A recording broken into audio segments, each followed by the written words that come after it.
This podcast talks about acids and bases and what they are, and some common acids and bases, household acids and bases, and and a review of how to name them.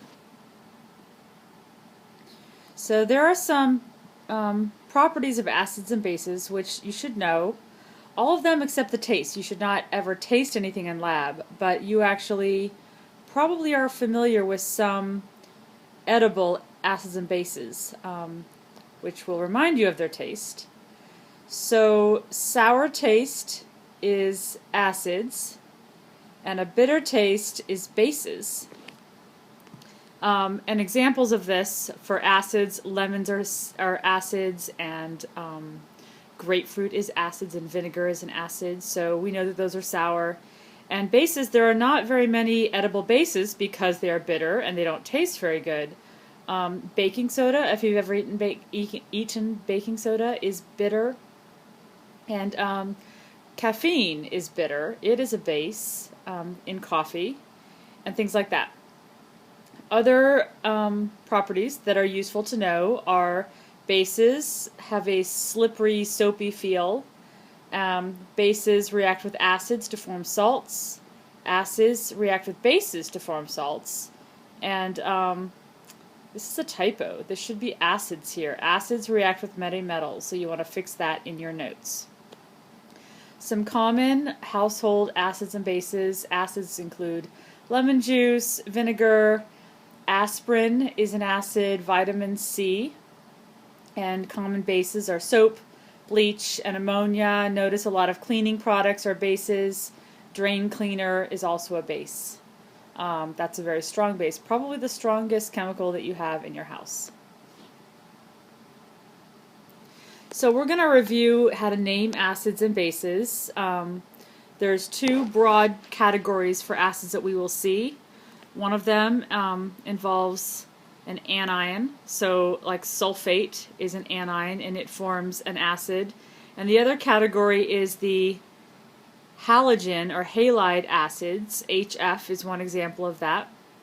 And in this chart, you need to fill in the formula for the ion, so the polyatomic ion or the halogen ion, the formula for the acid, and the acid is made by adding H+.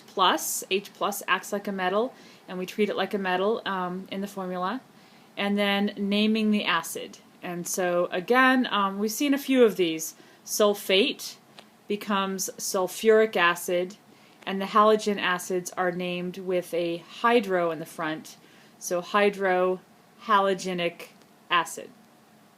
So go ahead and fill in your chart and then turn the video back on and check and see how you did.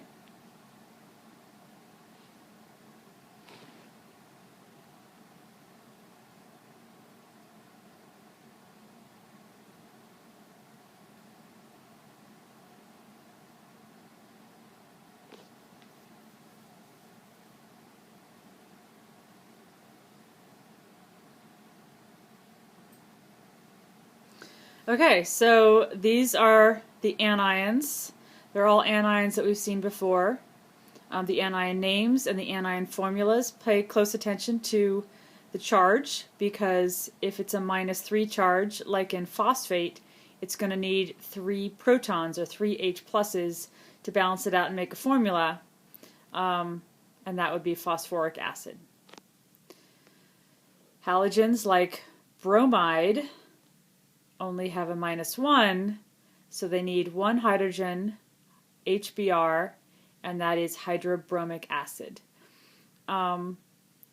Keep in mind that the acid formulas, the acidic hydrogens or the protons that we add always go in the front, and that's actually one of the signs when you look at a formula.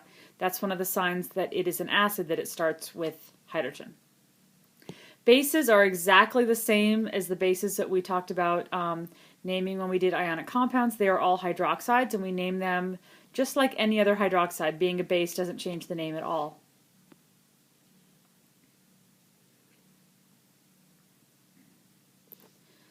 So again, all the hydroxides are the metal hydroxides: sodium hydroxide, aluminum hydroxide, magnesium hydroxide. Those are exactly the same formulas that we saw when we named ionic compounds. So then we're going to talk about the pH scale a little bit. It is the strength of an acid or base depends on the concentration of the H plus ion, and we call the H plus ion a proton because hydrogen has one electron and one proton, and when it is positively charged it loses its electron and all it has left is one proton. So we call this guy a proton. A P scale, and that's lowercase p, is a log base 10 scale, and it's a way to give information on a huge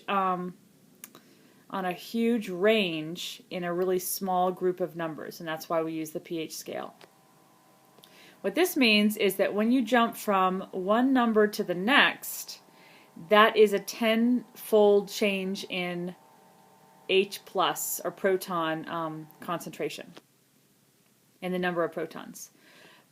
Pretty much most pH values that we are going to see in the normal world are from 0 to 14. It is possible for the pH to be below 0, and it's possible for it to be above 14, but that's not common, so this is the range that we will primarily see, and this gives just a picture version of some common acids and bases and where they fit on the pH scale. Lemon juice is an acid, low pH. Wine is an acid, but not as low, so it's not as acidic. Rain has a slightly acidic pH. Human blood is 7.5, which is slightly basic. Baking soda is basic, so is detergent and bleach. pH of a neutral solution is 7. It's exactly 7. If it's acidic, the pH is below 7, and if it's basic, the pH is above 7.